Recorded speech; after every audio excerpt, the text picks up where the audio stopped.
Hello, good morning. Thank you for joining us for episode 377 of Sree's Sunday New York Times Read Along. We are celebrating 10 years of reading and reviewing the paper together online. My name is Neil Parekh. I am the executive producer and guest host. Our host, of course, is Sree Srinivasan. We are live on Facebook, Twitter, LinkedIn, YouTube, Instagram, and our Digimentors website. Please like, comment, share, retweet, do all the things you do to make sure that people find the show on social media. For everyone watching on replay, thank you for coming back. We know that the audience grows almost by 2 to 3 times as what we get on Sunday morning by the end of the week. So thank you for taking the time to come back and watch this show. We are excited again for this refreshed version of the show. As a reminder, we're going to be doing it in a crisp 60 minutes. We're focusing more on the newspaper than we have in the past. Some of the articles we'll be talking about and news items, of course, the election 2025 results from Tuesday, Speaker Emerita Nancy Pelosi's retirement announcement, Shutdown Politics around SNAP, the Supreme Court ruling, of course, and also the impact on air travel. There's several articles about AI chatbots that we'll be discussing as well, focusing on both love and psychotherapy, of all things. And then there are 2 other articles that have been brought to our attention that we'll be discussing. One is on the deportation of Venezuelan men to prisons in El Salvador. That's the major story in the Times this Sunday. Our good friend Wayne Camadoy from the New York Times gave us a heads up about it. And we also, we're going to be talking about the purge of the military that has taken place over the last several months. That is David K. Johnston, a former guest on our show, is following that article. And Walter Grayson alerted us to the work that Governor Phil Murphy is doing in New Jersey to relieve medical debt. Lots of great things to talk about, and we are glad that you're joining us. We want to welcome some of the folks that are watching. Sujana Chandrasekhar says, good morning. I'm planning to ruin several workplaces this week. The VA hospital, my offices, the OR, and even my college at an event on Wednesday. Sujana, we want to know more about that. How are you going to ruin these workplaces? Jonathan, greetings from the East Village. Thank you, Jonathan. Doug Levy is watching from California, 5:30 a.m. Pacific time. Thank you, Doug. And Diane Stefani is watching from Margate, New Jersey on a spin bike at the local JCC. With that, let's welcome our host, Sree Srinivasan. Sree, how are you? I'm great. Hello, everyone. Thank you so much for being here. This is the new version of the Read Along, just 60 minutes, and also now available as a podcast on Spotify as well as Apple Podcasts. So please connect with us there. You can see some of our archives, not all, and also rate us. We would really appreciate that. We also, that's how it looks like on Spotify, and you'll find it. So just look for Read Along, just type that in, and you will get our show. We want to thank everyone who's been watching the show and supporting us. We also want to thank our sponsors. So we have 2 sponsors we want to thank. One is Muckrack for all the wonderful support they've given us, as well as the Graphic History Company. And towards the end of the show, Neil will talk more about that. So thank you for watching. Please tag a friend. Please hit share so that your friends can watch live or later on YouTube, on LinkedIn, on Instagram, as well as on our digimentors.group website. Digimentors is the company that I run along with Neil and others. We do digital marketing, events and digital programs, strategic comms, training and workshops. event amplifications, AI policy strategy, etc. One of the things we've been doing are workshops around advanced AI prompt writing. So if you want any help with any of these things, please get in touch. We'd love to talk to you.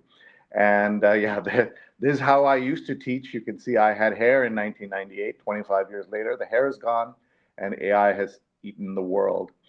So thank you for watching. Thank you for resharing the talk on or the show on any of your platforms. We would really appreciate it. There's so much to talk about, Neil, in the news. It's been a very newsy week, especially around the US elections, but there are other big stories in the world as well. So what I'm going to do is turn on my camera so that we can take a look at the Sunday New York Times and see what's going on. The lead on this Sunday is US is accused of bully tactics on climate rule. Threats to kill measure. Nations were poised to ratify pollution fee on cargo ships. This is one of the many ways in which America is putting a wrench into many of the good things happening around the world, or at least attempts to do good things. News analysis. In New York, even yuppies are rebelling, turning to Mamdani amid city's grind. And there'll be a lot of talk around what Mamdani's victory, Zohran Mamdani's victory means, where he's coming from, where he's going, what he's going to do. All of that is part of the story, of course. I do want to say, and Neil will put this up, I just sent out our newsletter, which is called Sree Sunday Note, and in it is all about the elections and what the Democrats have to do to continue this momentum. It was a huge rebuke of Donald Trump and his agenda on Tuesday night. But where do they go from here? 2026 is very far away, and 2028 is even further away. And what I tell anyone who is wondering about, if they're overconfident about 2026 is, at this point last year, Zohran Mamdani had 1% name recognition, and now he's the mayor of New York. So anything can happen between now and next year. A big international incident, so many things could happen. So Democrats should not just rest on their laurels. So this is called Can Democrats Keep It Up? If you're on Substack, or if you can go to Substack and just look for just search up Sree Sunday Note. Otherwise, it's sreenet.substack.com. Sreenet.substack.com. Thank you so much for your support. It might already be in your mailbox.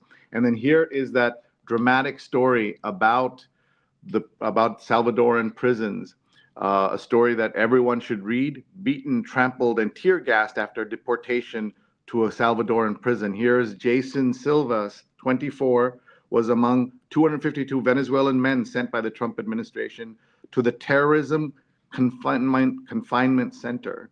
And here shows what happens in some of these cells. Of course, we have to note that the way in which El Salvadorians are treated, Nicaraguans are treated, all of this is already a problem. But what we're seeing here is what people who are in the United States just kind of renditioned out to El Salvador.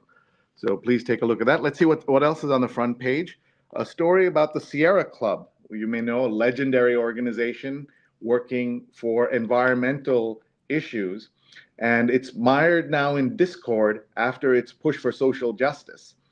And in 2020, after the events around the killing of George Floyd and the racial unrest around the country, the Sierra Club sort of changed its mission, or at least added to its mission, started talking more about environmental justice and other issues. And as a result, there's a lot of turmoil because, as you know, when the pendulum swings in one direction, there's immediate pushback, and that's what you're seeing here. I'll just read the first paragraph. The Sierra Club calls itself the largest and most influential grassroots environmental organization in the country, but is in the middle of an implosion.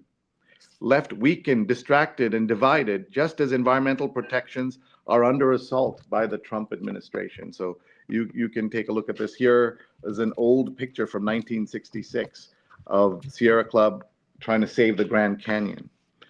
And saving streets from asphalt, knees of steel. Specialty bricklayers provide a quaint side of New York City preserve a quaint side of New York City, cobblestones.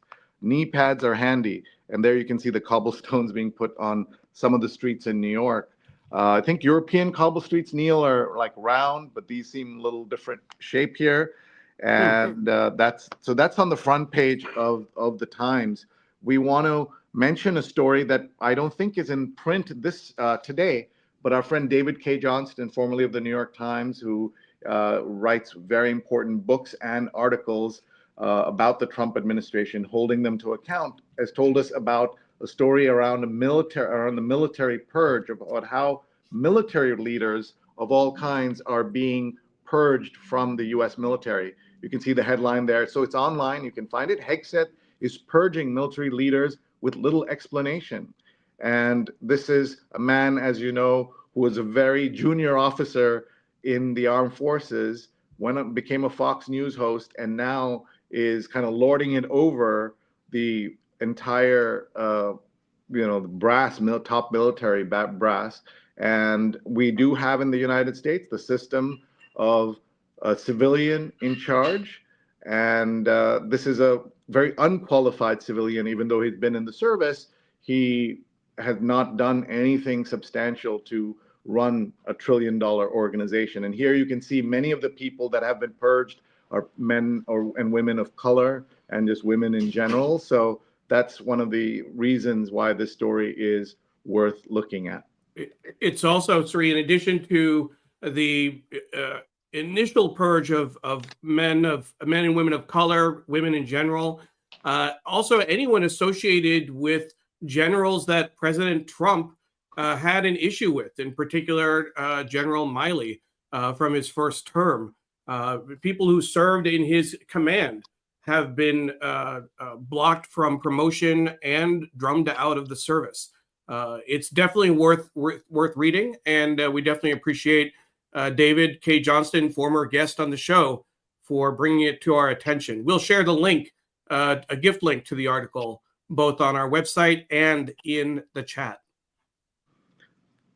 Thank you. Let's take a look at some of the other comments that have come in. Ken Fisher is watching from Iowa.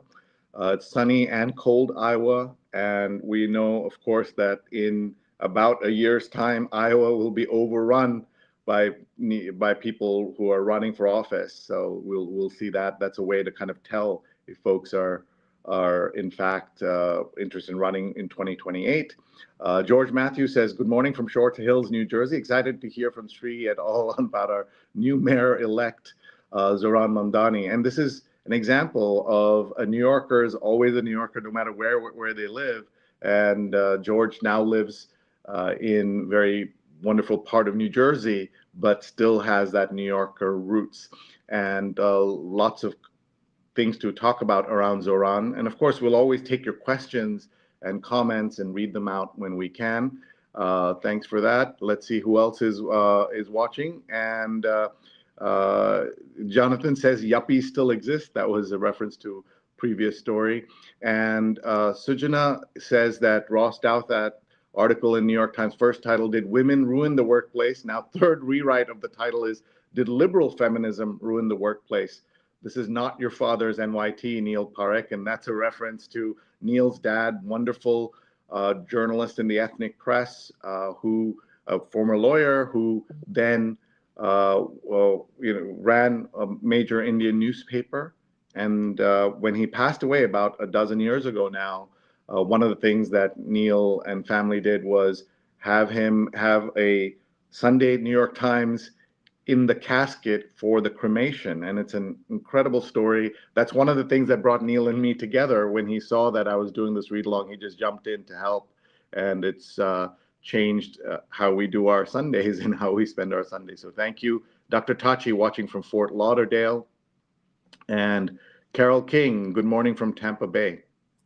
I was just going to clarify that it was actually one of my dad's final wishes to be buried with the Sunday paper. It was his wish. It was his wish to be buried. And we honored that, and it certainly. I mean, I grew up seeing that little blue bag on our driveway every day, and of course, getting the paper here in Washington D.C. One of the regrets I have is that it doesn't come in a little blue bag. The Washington Post does the local printing, and they use yellow bags. So it's almost the same, but not quite. And the bags are to weatherproof the paper when it's thrown on your front lawn. Those of us who live in apartments don't get any kind of wrapping around it, but we do get a rubber band, and I joke that that's a very useful part of your New York Times subscription, the rubber band that you use on all kinds of things throughout the week. Carol King is watching from Tampa Bay, so we have two people watching from Florida. Dan Foreman watching from North Jersey. Thank you, Dan, for being here. And Sujana says, thank the people for the blue wave tsunami this past Tuesday.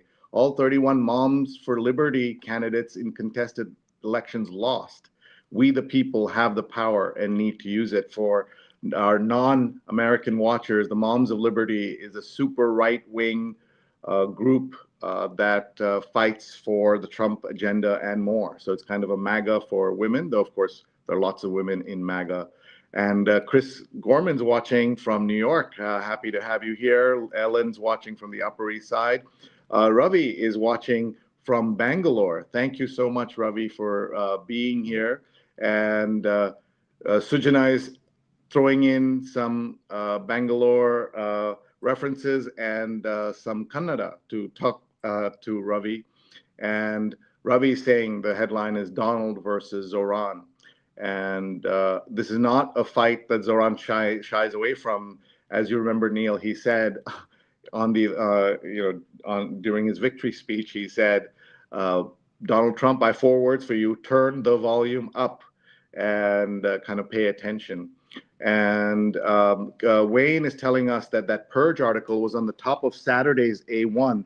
So what I'm going to do is just see if I can find the print A1 from Saturday. Yes, I can. Right there.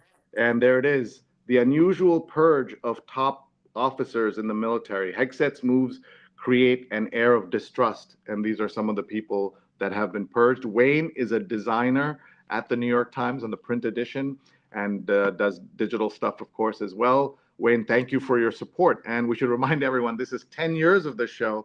And Wayne and friends have been very instrumental in getting us some great guests from the New York Times over these years.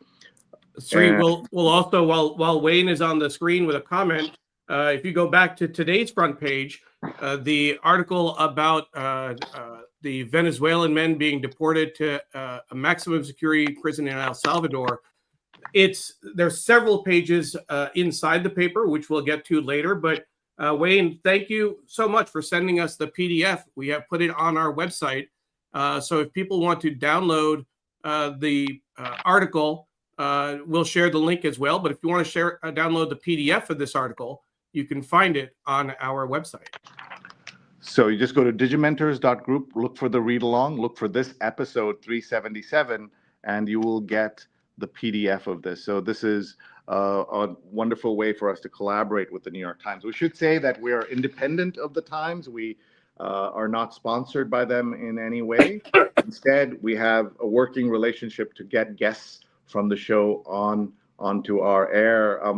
Some of the people we've had from the New York Times include very senior editors, a writer on the desk that does the wedding vows. We've had the creator of the Modern Love column on Valentine's Day, Daniel Jones, so many folks over the years, and we're very Tom grateful. Jolly, of course. Of course, Tom Jolly, the editor, print editor. The print editor of the New York Times. One of my life highlights, one of the things I put online is #life highlights, is the fact that Neil and I went to the print editor of the New York Times, his house in New Jersey, sat around and read the paper with him, and our friend Carla Baranakis, who used to work at the Times, brought bagels. And in my mind, that's like the ultimate way to spend your Sunday morning, reading the print paper at the home of the New York Times print editor, eating New York City bagels and New Jersey bagels. So that was a wonderful memory. And that's one of the examples of what we are able to do on the show. Neil, I'm very jealous you got to go to the home of the travel editor, Amy Versa. Yes. I think it was just it was 2020. January 2020 when they did the 52 places to go. I was at Amy Vershup's house in New York City, and she reviewed the 52 Places to Go, which actually landed that Sunday. And she brought a guest to join us, Seb Modak, who was the 2019 Traveler, 52 Places Traveler. So he told us all about his adventures. And of course, 3 months later, the world shut down with COVID. I was going to say, talking about Tom Jolly, just as again, a life highlight for you, for me as well. I sent him we interacted on Twitter on Tuesday of that week. And, he shared the tweet that I had about the read along. I slid into his DMs, as the kids say, and said, "Hey, we'd love to have you on the show someday." He said, "Yes." I said, "I'm in town this Sunday. Would that work?" He said, "Yes." I mean, it was that quick. And we've had a great relationship with him and Wayne, the rest of the hub, the print hub. It's been an incredible, just a number of great guests from the Times. And we should is offering greetings. Yeah, one thing we should point out is that over the years we've done read-alongs with multiple newspapers. We went to the deputy editor of the Washington Post, his home, Mark Fisher. We went to his home to read the Washington Post. Yes. Neil's been to the Toronto to read the Toronto Globe and Mail. Sonali Verma, we've read papers from all over the country, and even in Dubai, we read the Khaleej Times. So we're going to focus on the New York Times as we go forward, but when there are opportunities to bring in stories from other newspapers or other publications, we will look forward to doing that. And as always, if you have things you'd like us to read, please do. And please subscribe to a newspaper. It doesn't have to be the New York Times. It can be your local newspaper or website. Your support makes a big difference in fighting misinformation, disinformation, especially at this time and with everything going on in the world. Let's look at the book review. It's Straight White Male, M-A-I-L. John Updike's correspondence, collected for the first time, traces the life of literary brilliance, turbulent loves, and everyday pleasures. So that looks very interesting. They also have the best illustrated children's books of 2025. So something that you'd want to look for. The Times Magazine cover is It's Still Alive. Why do we keep remaking Frankenstein? And Guillermo del Toro has a new Frankenstein movie with starring Oscar Isaacs as Dr. Frankenstein. As you know, the misconception is that the monster is Frankenstein, but in fact, it's the doctor who's Frankenstein. And it looks of very high quality in terms of production values. But it is a good question. Why do we keep remaking Frankenstein? And let's see here. The Metropolitan section, we should tell folks, is a section that's available only in print to subscribers in the New York City area, so Neil doesn't get a copy of this. The Metropolitan cover is The Sisters of Perpetual Reading. 3 women have devotedly run the Argosy bookstore for decades. So that looks like a fun story as well. On 4th Avenue, what it was previously known as, this is where it was opened. And this should be a very interesting story. And then a career criminal whose name nobody knows. Since 1992, a man has been convicted and incarcerated many times, but who is he? The defendant's career began in 1992 under the name Elvis Teller, but we don't know who he is. The Sunday Business cover, When MAGA Met Private Equity. A newly elected Republican senator promised hope for a dying Ohio paper mill and its unionized workers. Then reality set in. Speaking of Ohio and paper, there is a new series on Paramount, on Peacock, called The Paper, and it is a successor to The Office. I know many of you are big fans of The Office. I don't know if you've seen The Paper yet, and it's set in a dying newspaper in Ohio, but one character did make it from The Office into the show The Paper, and that's the character of Oscar, the accountant. So if you have seen it, I'd love to hear your reviews of it. Please drop us a note, and if you are going to watch it, also let us know. And if you want to throw in some lines from The Office, this is a good moment to do that. One more plug as we talk about TV shows.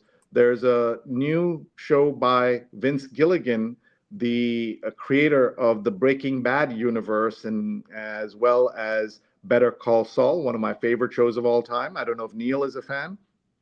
And there's a new show starring Ray Seahorn from the show, that from Better Call Saul. And it's called Pluribus.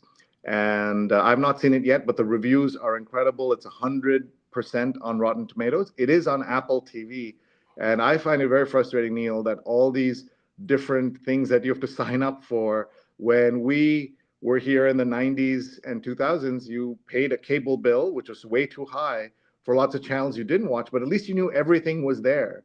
Now you spend so much time trying to find things and subscribe on and off. It's very irritating. How do you deal with this at your home? So now we pay for lots of channels we don't watch. There are all sorts of shows. You know, Pam and I, we have multiple things we subscribe to. And more often than not, we're scanning through. What do we want to watch? Okay, let's check this other service. Let's check this other service. We have a couple of things that we've started watching, which is good. We're recent subscribers to Apple TV. They dropped the Plus recently, which is just interesting in terms of branding, right? Paramount Plus, Apple used to be Apple TV Plus. But I will say, if we're offering true confessions, I was not not that I wasn't a fan. I just never watched The Office and never got into Breaking Bad and that universe. So maybe those are shows that we can get into. Two of my favorite shows, or three, including the spin-off, the prequel, Better Call Saul. One of the things I was surprised by are my kids, when they were teenagers, they're 22 now, loved The Office. And it was something that we bonded around because they had never seen a show like that. And it was very compelling for us to spend time together around this. The Sunday Styles cover. Oh, by the way, let's just say hello to a few people. Pradnya is watching from Silver Spring. Always good to have you. Jonathan says that he doesn't even get a rubber band from his New York Times subscription like I do. He demands equal rights. Deborah is tagging a friend on Facebook. This is a great way to help your friends and to help the show. Just tag your friends. They can watch live or later on any of these channels, our Facebook, LinkedIn, YouTube, X, or Instagram. And we also want to give a shout out to our friends at scroll.in, one of India's most important, influential, independent websites. They host us live on their channel as well as on the archives on YouTube. So we're very grateful to the team at scroll.in. If you're interested in Indian news, you should be checking them out. Here is someone watching from on LinkedIn. Neil will find out who that is eventually. I love this New York Times read along. Thank you. We do this Sunday mornings, 8:30 to 9:30 a.m. Just 1 hour. Focusing on the paper. We will have guests on occasion, but mostly the focus will be on the paper. Ellen says, I also grew up with the New York Times outside my parents' apartment door. Now I still get it outside mine. No waterproof bag needed. So on LinkedIn, Sree, Viviana E is the one that's watching that we couldn't see. Saying good morning from Midtown East. We have several other people, Debbie Ray Chowdhury as well. Good. So the other ones are coming in. Here, Dan says, of course, Sree interviewed Mamdani 5 years ago. Sree is always ahead of the curve. Check it out in the newsletter. Thank you. Yes, during COVID, starting with the first day of lockdown, we did 300 live shows around COVID where people got to send in messages and thoughts. And one of the episodes we did in May 2020 was a topic of how do you run for elections under COVID. And Zoran was then running for the state assembly. It was 6 years ago, so he was even younger than he is now, 28 years old. And I think he was even 20, may have been 25 at that time.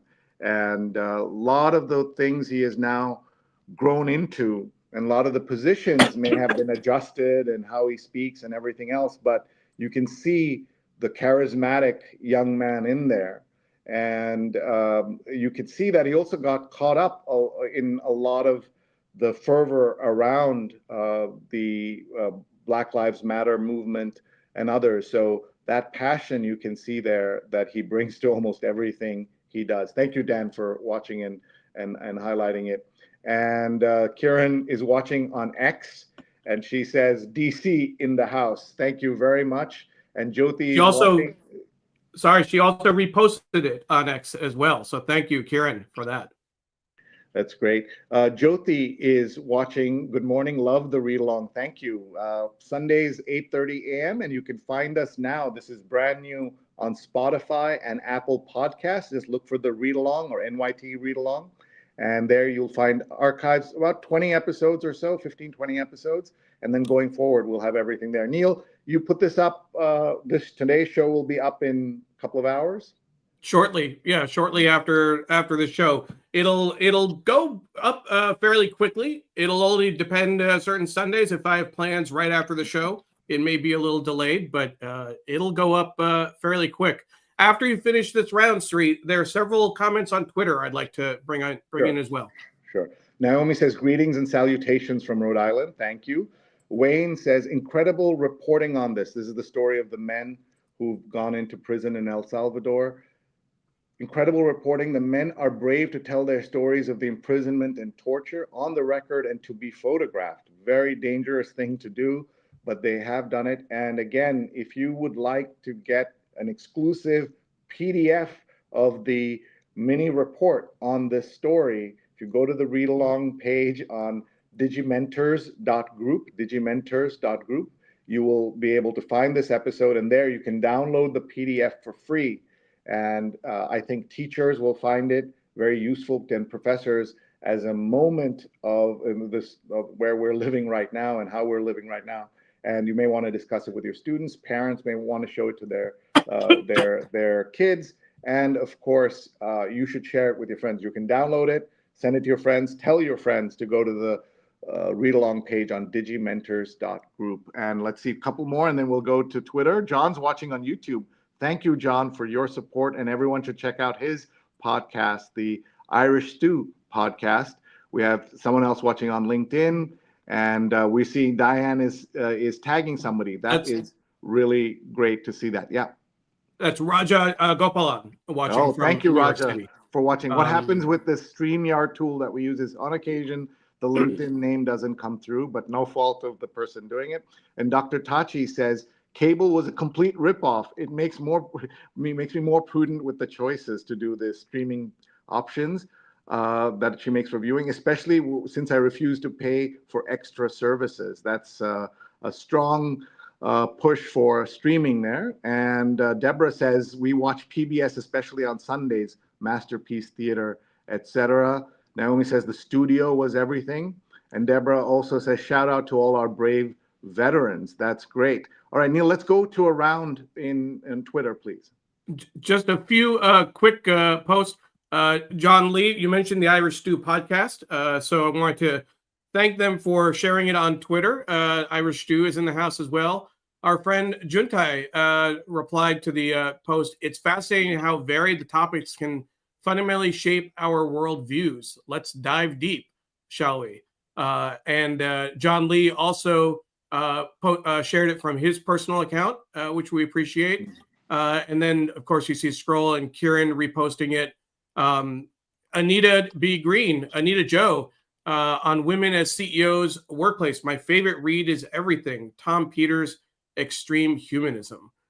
So just a few folks who also shared and commented on Twitter. Great. Let's get back to the paper. One of the things why we made these changes for our audience, we used to spend so much time with our guests that we didn't get enough of the paper. So we are trying to do more of the paper. Okay, if you have to ask, you'll never know Gen Z. Young people are embracing absurdity in an attempt to elude the prying eyes of adults. I think lots of kids have done this in many generations, but nothing like Gen Z. And you are the parent of a Gen Zer. Or Gen Alpha. You're Gen Alpha, so Alpha and Z kind of blend together. Yeah, she argues about that, whether she's Alpha or Gen Z, right in the middle, right on the edge. I think she says she's a few months from the line. And we know one of the things that went around the world is 6-7. And lots of publications have tried to explain what that is. And it says here, if you have to ask, you'll never know. So sometimes better not to ask. And here is a striking image. The suit makes the mayor-elect. Zoran Mamdani's message to New Yorkers is reflected in his millennial sense of style, where he's wearing always a dark suit with a white shirt and tie. I don't know how millennial that is. I don't know many millennials who dress like this every day. But of course, most of them not running for office. So I don't know if this is I want to read the story and find out how much of a reflection this is of millennial style. A suit style Zoran Mamdani prefers, slender, soft at the shoulders, and dark in hue. I wonder how many suits he has, because he's out there sweating in the summer. How many suits does he have in his rotation, Neil? Before you go leave the Mamdani article about his suit, let's just note that there is in the style section on the front page that there is a article about Mamdani. Okay. There's an article about a male politician and his choice of clothes, and you're talking about the particulars. Usually, that's the kind of coverage you would see about women politicians, and what they wore, what they didn't wear, and what it means, etc. I don't remember this kind of detailed article about Joe Biden, for example, or others. Now, Barack Obama did make some news with his tan suit, but that was a contrived issue by the Republicans. It's kind of nice to see this. My 13-year-old gets pissed when I suggest that she's Gen Alpha. Is she claiming Gen Yes. Z? Is that what happens? Do they think Gen Z is cooler? I think so. Yeah. A prediction from Pradnya: Zoran and spouse on the cover of Vogue. I think they could also be on the cover of Vanity Fair. So I think that's a good prediction. I will not take a bet on that. Sujana says, remember Obama famously had several copies of the exact same suit, shirt, tie. So he didn't waste time picking out clothes in the morning. I did not know that. That's an interesting tidbit. You may remember that Steve Jobs famously only had a wardrobe of those black turtlenecks and jeans, so he didn't have to waste time selecting clothes. That's, I know, for parents who have children who have been in schools without uniforms and then in a school with a uniform, what a difference it makes. It reduces the tension around clothing styles and hipness and trendiness. And it just, in the morning, it's just so easy if you have a uniform. There are other issues with that. I will say there are two elements of the two other presidents that we should talk about. Joe Biden's aviator glasses were discussed widely, and Donald Trump's terrible, long red tie, which he wears most of the time. Oh my God, there are so many people who can go to Halloween parties by just wearing a super long red tie and just saying they're going as Trump. I will say, Sree, on the issue of the Obamas wearing the same suit and tie. When you're in the public eye, though, you do have to be mindful of what you're wearing and when you wear it again, and whether or not you're in the public eye, or even, I'll say for me personally, if I have a weekly meeting or back-to-back meetings with a client, I don't want to wear the same shirt the next day. This is me. I always take a look at what did I wear last week on the read-along, because I don't want to wear the same shirt again the next week. If someone happens to be watching, more than one episode or clicking in, I want them to know I have more than one shirt. I just want people to know that. This is why you should watch the read-along. Come for the news, stay for Neil's choice of shirts. But I should tell you, this morning I was looking for a particular shirt and I couldn't find it. So I grabbed the closest, cleanest shirt that I could find, but the one I really wanted, I couldn't. Let's see. Jonathan says, yes, the Times did an article of Biden and Trump in terms of dress. Biden came ahead, and it is common choice among leaders to have a de facto uniform. And Deborah loved the tan suit debacle. A reminder to folks, Neil mentioned this, during Obama's second term, one day he wore a tan suit to the office and was considered by Fox News and others a great travesty because you always wear dark suits in the White House. However, people went back and found Ronald Reagan wearing a tan suit in the White House. And of course, because it was a different era, because there wasn't the kind of media ecosystem and social media ecosystem that exists now that didn't exist in Reagan's time, that was not considered a crisis, but this was considered a crisis. Mary loves your sartorial precision, Neil. And Pradnya says, I hope everyone will check out Michelle Obama's new book. I didn't know she had one. It's so robust and talks about her style. That's a sign that someone's running for office when they write a book in the off cycle, but I know she's not running. Gavin Newsom, however, does have a book coming out next year. So we'll be seeing that, I'm sure. All right, let's keep going. Sunday opinion is, what did the election tell us? The politics of precarity will unite the left. Competent, relatable centrism can win. MAGA is beginning to crack.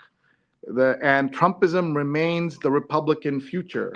And alongside all of this, Neil, we saw one of the stories is the fissures in MAGA around J.D. Vance and his wife.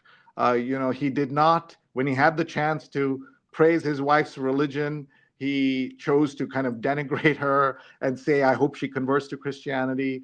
And so a lot of people have been pointing that out. And then Nick Fuentes, who is a terrible right-winger, extremist guy, the politics around him after Tucker Carlson hosted him has caused a lot of consternation in the world of MAGA. So that's one of the cracks that you are seeing.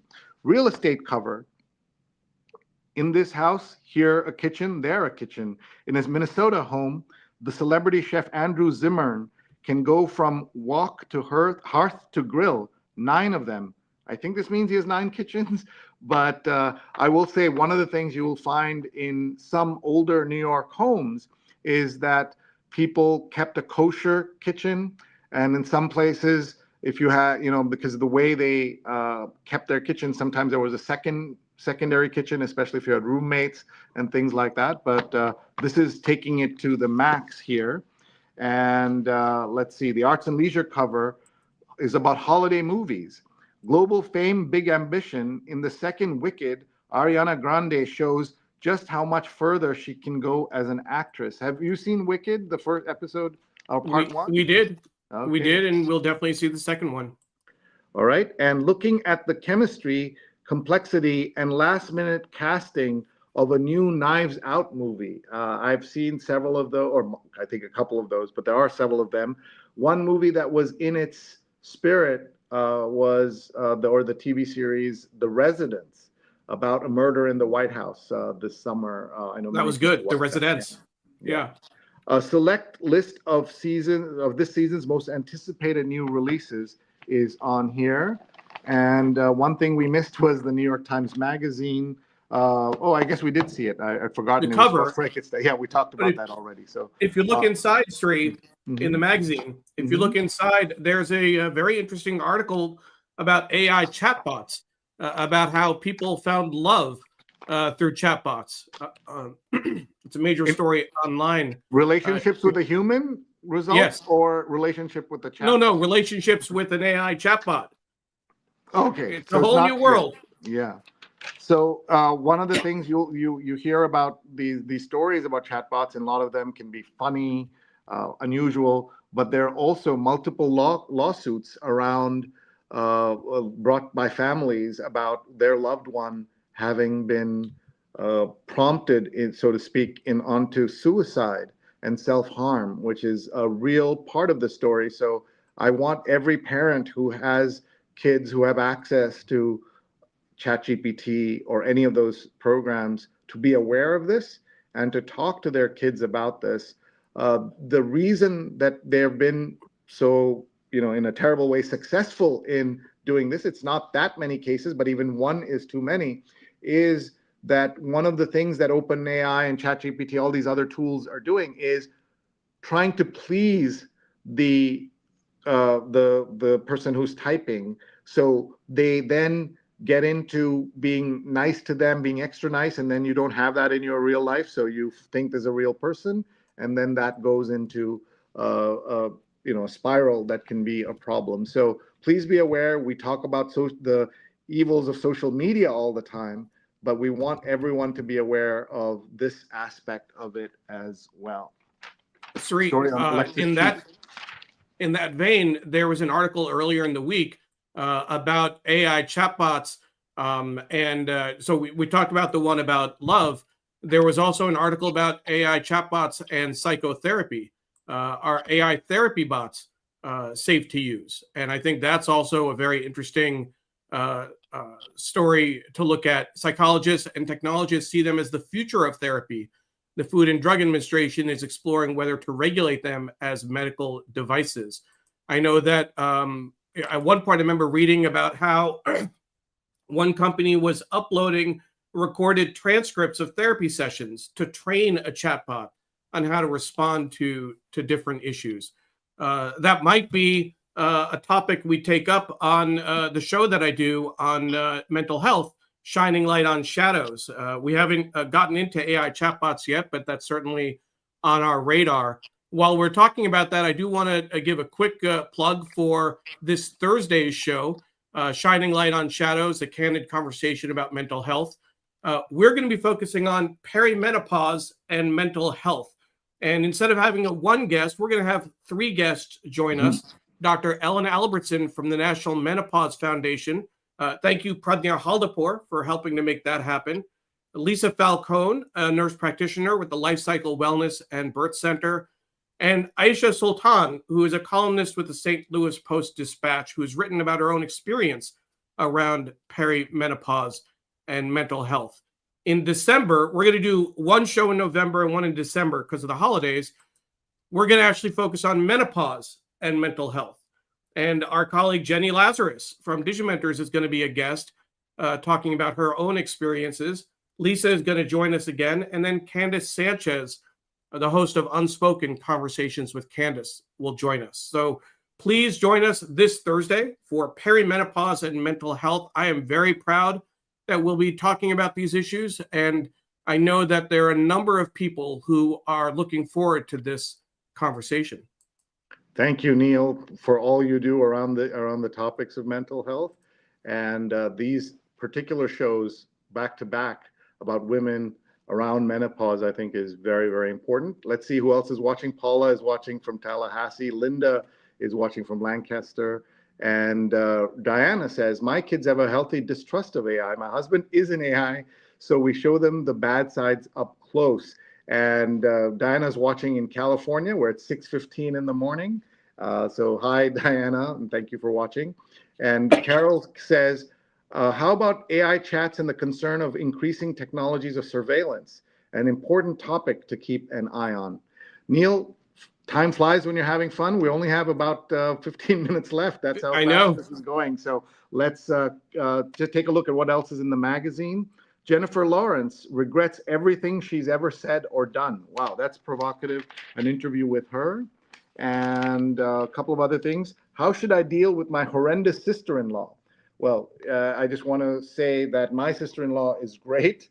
I have 2 sisters-in-law, and they're wonderful people. So thank you for being in my life. But somebody is having an etiquette issue or ethics question with Kwame Anthony Appiah. So something you'll want to check out. In our time, this is a letter of recommendation. People who have dedicated their lives to studying one very specific thing share what is meaningful about that thing with others. There are a lot of podcasts, I guess, around that, newsletters around that. And one last thing here, mind your peas. Mushy peas, a British classic, are perhaps the ultimate easy side dish. So I've never made this. Neil, I don't know if you have. And even sparser seasoning lets you taste the legume as it is. I'm going to just quickly look through, see if I can find that chatbot story. Monster Hunters. This is about why there is another Frankenstein movie. This time you can find it on Netflix. I'll Come Home to You. A 14-year-old boy killed himself after falling in love with an AI chatbot. Can its maker be held responsible? So this is exactly that story. I Will Come Home to You was one of the things said there. So please read this, talk to your kids about it, age appropriately, of course. But this is one of the things that you have to think about. and when you're dealing with these technologies. Book review. Let's just see what's in the book review apart from this John Updike correspondence that we mentioned earlier. Susan Straight, living among traveling nurses in Southern California during the pandemic, led to Sacrament, her 10th novel. Our memories will be indelible, like my father's stories of the Dust Bowl. That's so fascinating to me because I believe, just as she's saying, the way we talk about World War II, we talk about 9/11, where were you, what happened? Kids and our grandkids will be asking their family about what happened during COVID, in a way that, we lost track of the effects of the 1920 influenza pandemic, but because of the way technology and media is now, I don't think future generations can get away from this. And of course, we hope that this is the only pandemic we have to worry about, because we do have to worry about this happening at almost any time. And the way the Trump administration has taken America out of the World Health Organization cannot help us get ready for the pandemic, and that's a big issue. It's also the 10th anniversary of the Paris Accord, the Paris Agreement, which made a big difference in trying to prevent global warming and climate change from hitting a specific threshold, which we're about to cross anyway. And Trump took us out of the Paris Agreement the first time he was in office. I think Biden put us back, and now we're out again. None of this can be good. Let's take a look at what's in the opinion section. Pelosi leads by retiring. And this is big news that someone of her age who's been there for 40 years in Congress is finally leaving. I'm in favor of term limits. I don't know why there are term limits for the presidency, but not for these other branches of government. I think they should be there as well. This election shows nothing is forever in politics. And that's what we're seeing. 3 opinion writers on Democratic elation and GOP alarm. This is similar to what I tackle in my newsletter this week, sreenet.substack.com, sreenet.substack.com. Hope you will take a look. Mamdani's win offers a lesson for Democrats. What looks like populism can appeal to a wide swath of people. So you can take a look at that story. And the core of the Republican Party is not Reaganism. Trumpism will be with us for a very long time. So those of you who think things will change with Trump leaving the scene, no matter how he leaves, it's a warning that J.D. Vance and others wait in the wings. Just how bad was Trump's very bad night by Ezra Klein? Democrats are honing their anti-MAGA strategy, and it seems to be succeeding. Again, it was one election on an off cycle, but there are a lot of dirty tricks yet to come, especially with redistricting. It happened in Texas, so it happened in California. Will it happen in other places? Your state, Virginia, came through, Neil, with Big time. the House of Delegates now cannot do the redistricting if they wanted to, at least the Trump-style redistricting. Yeah, no, it was close in terms of the margin, and the Democrats now have 60 seats in the House. So it was a great win here in Virginia. Yeah, complete. I think every county shifted blue. Yeah, at least somewhat. How to be a good citizen when your country does bad things. This is M. Gessen's piece. 4 perspectives on how to act morally when your government doesn't. We can think of multiple governments that aren't acting morally, but what you can do about it. So ordinary citizens, I presume, of 4 countries are talking about that. And the French secret to eating healthy. I'm curious, is this different from the Mediterranean diet? And, there was that, I think in the 90s or early 2000s, there were these stories, there were articles like French women don't get fat, titles like that. And Sree, I want to just go back to the AI chatbot story in the magazine, because this actually it's a different take on it. This is a story of 3 people who fell in love and found something real. These are romance stories, effectively. It's not. It was that one story is about someone whose son passed away, but like Blake lives in Ohio and has been in a relationship with Serena, a ChatGPT companion, since 2022. So they have. I was looking for it in the magazine. So It's not in the magazine. It's not in the magazine. The magazine, they've done the story about somebody who passed away, but here they're talking about kind of relationships that are going well, I guess. Yeah, which is surprising. This is that was Abby, and then there's this article. Travis 50 has been in a relationship with Lily Rose on Replica. This is what I thought you were talking about, because there's a reference to the fact that his son passed away in 2023, and his wife's health hasn't been so good. So these days, I mostly attend with Lily Rose. I really miss having my wife with me at events. Marco is watching and says, thanks, Sree, for the read along. Thank you, Marco, for all your support of what we do. We are almost out of time. I know Neil has some announcements, and then we'll wrap it up. Yeah, we have a few other things that we want to share with folks. First off, again, as a reminder, this show is produced by Digimentors, the consulting firm, the social digital consulting firm that Sree started with his friend Andrew Lee. So thank you for all of your support with that. We want to acknowledge the sponsorship of both Muckrack and the Graphic History Company. Thank you for joining us as a sponsor and supporting this work. And as a reminder, Volume 2 of the Graphic History of Hip Hop is coming out fairly soon. So we'll share information about that when that's available. The other thing that we added to this show is a Spotify version. So you can find the show on Spotify just after the show is over. I'll upload the file unless I have to run out the door. Otherwise, I'll upload it later in the afternoon. And as a reminder, we have 2 shows of note for Shining Light on Shadows, a candid conversation about mental health this week on Thursday at 7 p.m. Eastern Time, 6 p.m. Central, 4 p.m. Pacific. Episode 39 will focus on perimenopause and mental health.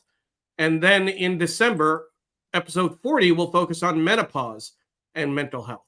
So I hope folks have a chance to join us for those 2 very important shows. Thank you, Neil. Just a couple of quick comments before we go. Mary C. Curtis, who collaborates with us on many things, a great commentator and observer of American political life, says, in Charlotte, North Carolina, all the GOP-linked school board candidates lost. And one of the 2 GOP city council candidates lost, including in my district, may not be a wave, but folks down here are quite frustrated with overreach of state GOP who did redistrict again, and the Democratic governor who can't do a thing. Jonathan says, great show as always. Thank you. Diana says, I'm a Muckrack super fan. They do a great job. It's absolutely right. If you're in the communications business, you know or should know Muckrack. Sujana says, nice show as always. Love this community. And Rupa says, interesting how many stories there are on AI as the markets seem to be pausing on AI fever, maybe. And we also have Marco's great comment. So thank you, everybody, for being with us. This is the new, improved New York Times Read Along. We do this Sundays at 8:30 a.m. Eastern Time. We go for an hour, and you can find us on Spotify as well as Apple Podcasts. So please look us up, and you can find some of our best archived shows on there, but not all of them, because we've done this for 10 years and more than 370 episodes. We're grateful to everyone who has watched us and people who are telling their friends. Dr. Tachi says, fantastic show, thank you.